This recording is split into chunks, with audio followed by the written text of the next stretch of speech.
लाडकी बहीण योजनेमध्ये काही अर्ज जे आहेत ते बाद झालेले पाहायला मिळतात, जवळपास अशी संख्या आहे. अर्ज बाद झालेले नाही आहेत. खरं तर महायुतीची एक सर्वात महत्त्वाकांक्षी योजना म्हणजे मुख्यमंत्री माझी लाडकी बहीण योजना आहे. याची KYCची प्रक्रिया ही साधारणपणे गेल्या वर्षी ऑगस्ट महिन्यामध्ये सुरू झाली होती आणि त्याला पहिल्या सुरुवातीच्या ह्याच्यामध्ये जवळपास 3 महिन्याचा कालावधी देण्यात आला होता. मग वाढवून आणखीन 2 महिने दिला, आणखीन 2 महिने त्याच्यामध्ये वाढ झाली आणि असा 8-10 महिन्यांचा कालावधी हा KYCसाठी दिला होता. आणि ही KYC प्रक्रिया ही फक्त या लाडकी बहीण योजनेमध्ये नाही आहे, तर ज्या ज्या राज्याच्या डायरेक्ट बँक ट्रान्सफरच्या योजना आहेत म्हणजे DBTच्या योजना आहेत, ह्या सगळ्यांमध्ये KYC प्रक्रिया केली जात असते. आणि हा जो 80 लाखाचा आकडा आहे हा फक्त KYCचा नाही, यात KYCचे काही महिला असतील ज्यांनी KYC केलेली नसेल इतक्या मुदतीत सुद्धा तेही आहेत. काही आम्हाला गेल्या 10-10.5 महिन्यापासून आम्ही एक IT विभागाचा इन्कम टॅक्सचा आम्ही जो आकडा ज्यांचं उत्पन्न 2.5 लाखापेक्षा जास्ती आहे हा डेटा जो आहे हा आम्ही त्या ठिकाणी मागवलेला होता. त्याला साधारणपणे 10-11 महिन्याचा कालावधी गेला, तर त्या जवळपास एक 11, 11.5, 12 लाख हा तो डेटा याच्यामध्ये 80 लाखामध्ये समावेश आहे.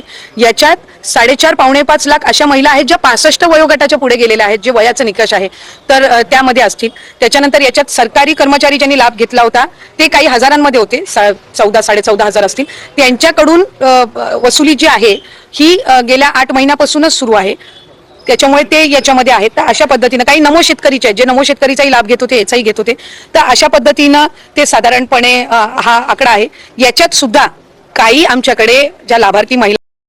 हॅलो लाडक्या बहिणींनो आणि लाडक्या ताईंनो, तुमच्यासाठी अत्यंत महत्वाची अत्यंत आनंदाची बातमी आलेली आहे. लाडक्या ताईंनो, तुम्ही आत्ताच नुकता व्हिडिओ बघितलाय की त्या व्हिडिओमध्ये आदितीताई तटकरेंनी स्वतः सांगितलेलं आहे की पात्र असून जर लाभ बंद झाला असेल तर तुमची फेर तपासणी होणार, म्हणजे तुमची पुन्हा KYC होणार. याची बातमी मी तुम्हाला 2 दिवस अगोदर दिली होती की उपमुख्यमंत्री साहेब एकनाथजी शिंदे सुद्धा यांनी याच पद्धतीचं वक्तव्य केलेलं होतं की ज्या बहिणींचा लाभ बंद झालेला आहे आणि त्या पात्र आहेत अशा बहिणींची आता KYC पुन्हा होणार. लाडक्या बहिणींनो, आनंदाची बातमी आहे आणि ही बातमी मी तुम्हाला 2 दिवसाच्या अगोदर दिली होती आणि तीच काल आदितीताई तटकरेंनी दिलेल्या पत्रकार परिषदेमध्ये बोलताना तुम्ही व्हिडिओ बघितलाच असेल. तर त्या व्हिडिओमध्ये अजून काय काय बोलण्यात आलं सगळंच मी तुम्हाला या व्हिडिओच्या माध्यमातून सांगणार आहे. बघा लाडक्या बहिणींनो, मुख्यमंत्री माझी लाडकी बहीण योजनेतून सुमारे 80 लाख महिलांची नावे वगळण्यात आल्याचा आरोप काँग्रेस नेते विजय वडेट्टीवार यांनी केल्यानंतर राज्यातील राजकारण तापले आहे. या आरोपांना उत्तर देताना महिला व बाल विकास मंत्री आदिती तटकरे मॅम यांनी महत्वाचे स्पष्टीकरण दिलेले आहे. माध्यमांशी संवाद साधताना तटकरे म्हणाला की लाडकी बहीण योजनेतील अर्ज बाद करण्यात आलेले नाहीत.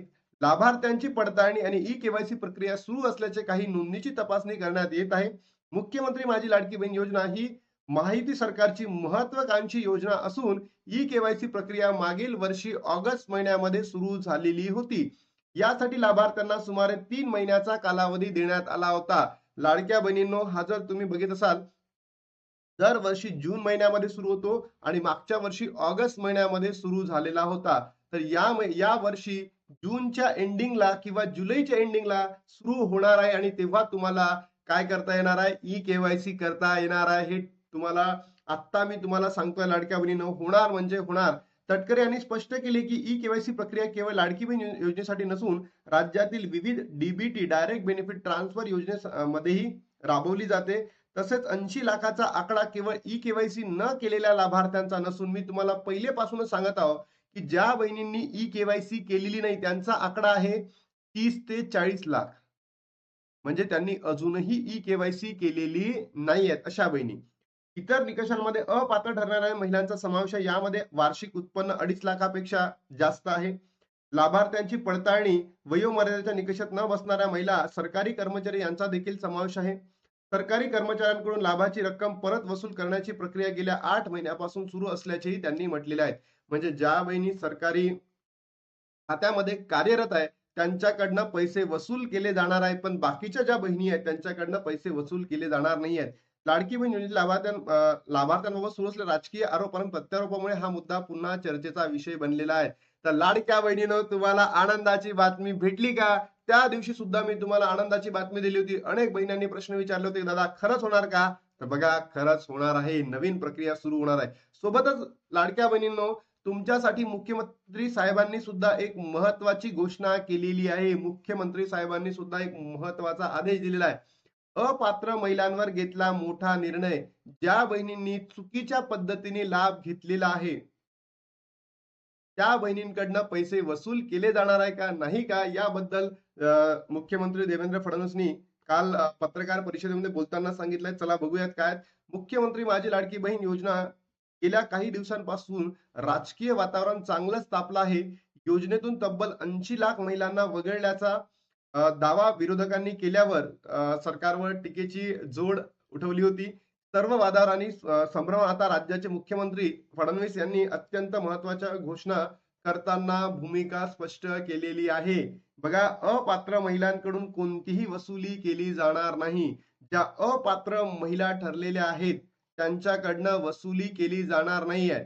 कशामुळे? आता केवायसी केली, त्यांचं इन्कम जास्त आहे, त्या ITR त्यांनी भरत होत्या किंवा दुसरं आपण म्हणू शकतो ज्यांच्याकडे 4 चाकी वाहन होतं, अशा बहिणींकडून वसुली केली जाणार नाही. आणि ज्या अपात्र ठरलेल्या होत्या केवायसी न केल्यामुळे त्यांना केवायसी पुन्हा संधी भेटणार आहे. लाडक्या बहिणींनो, लाडकी बहीण योजनेच्या छाननी प्रक्रियेदरम्यान 80 लाख अर्ज अपात्र ठरलेले आहेत.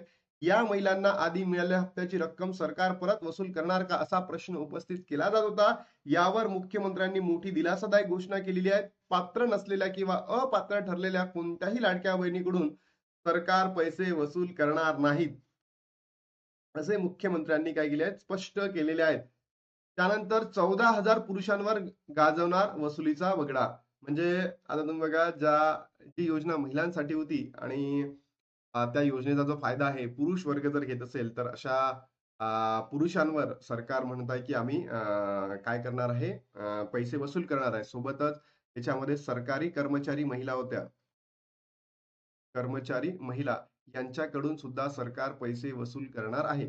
महिलांकडून वसुली केली जाणार असली तरी योजनेचा गैरफायदा घेणाऱ्या मात्र सरकार कठोर कारवाई करणार आहे. लाडकी बहीण योजनेसाठी तब्बल 14,000 पुरुषांनी बनावट आणि किंवा चुकीच्या पद्धतीने अर्ज करून लाभ घेतल्याचे समोर आले आहे. यावर्षी 14,000 पुरुषांकडून योजनेचे पैसे पूर्णपणे वसूल केले जाणार असल्याचे मुख्यमंत्र्यांनी ठामपणे सांगितलेले आहे. ठीक आहे. म्हणजे ज्यांनी योजनेचा चुकीच्या पद्धतीने फायदा घेतलाय त्यांच्याकडनं म्हणजे त्यांच्याकडनं वसुली होईल आणि ज्यांनी जर योग्य पद्धतीने घेतला त्यांच्याकडनं होणार नाही. महिलांसाठी पुन्हा होणार केवायसी विंडो. बघा, आनंदाची बातमी लाडक्या बहिणींनो, की तुम्हाला त्या दिवशीच मी व्हिडिओ बनवून सांगितलं, त्याची लिंक मी डिस्क्रिप्शन बॉक्समध्ये देतो की केवायसी प्रक्रिया पुन्हा सुरू होणार आहे.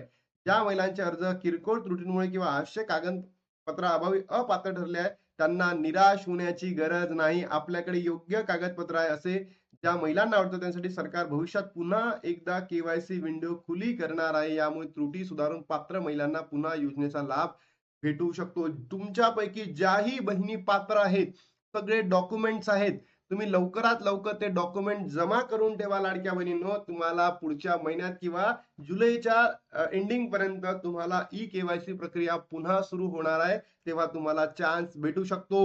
फक्त आता हे जेवढे महिने गेले तेवढे महिने जाऊ द्या, पण सगळे डॉक्युमेंट ठेवा. तर लाडक्या बहिणींनो, ही जी सरकारचा निर्णय आहे हा लवकरात लवकर सुरू व्हावा का? सोबतच ज्या बहिणी पात्र असून देखील अपात्र ठरलेल्या आहेत त्यांना सरकारने लवकरात लवकर पैसे पाठवा का? तुमचे मत काय नक्की कमेंट बॉक्समध्ये सांगा. आणि लाडक्या बहिणींनो, आता जो आपला मे महिन्याचा हप्ता आहे आणि जून झाला, आजची 2 तारीख आहे, तर कधीपर्यंत भेटणार? तर बघा, 8, 9, 10 मध्ये GR येईल, 11, 12, 13 मध्ये आपल्याला पैसे वितरण होईल. तर तुमची प्रतिक्रिया काय नक्की सांगा. सोबतच तुम्हाला 21वा आणि 22वा हप्ता भेटला का नक्की कमेंट बॉक्समध्ये आपले उत्तर देण्यासाठी थांबू नका. नक्की नक्की नक्की काहीतरी तुम्ही कमेंट करा, जेणेकरून आपल्याला माहिती पडतील की सरकारचा आदेश पुढे काय येणार आहे, सरकार तुमचं मत काय, सगळं माहिती पडतील. आता इथे थांबतो आणि भेटतो तुम्हाला नवीन व्हिडिओमध्ये. तोपर्यंत जय हिंद, जय महाराष्ट्र, जय श्री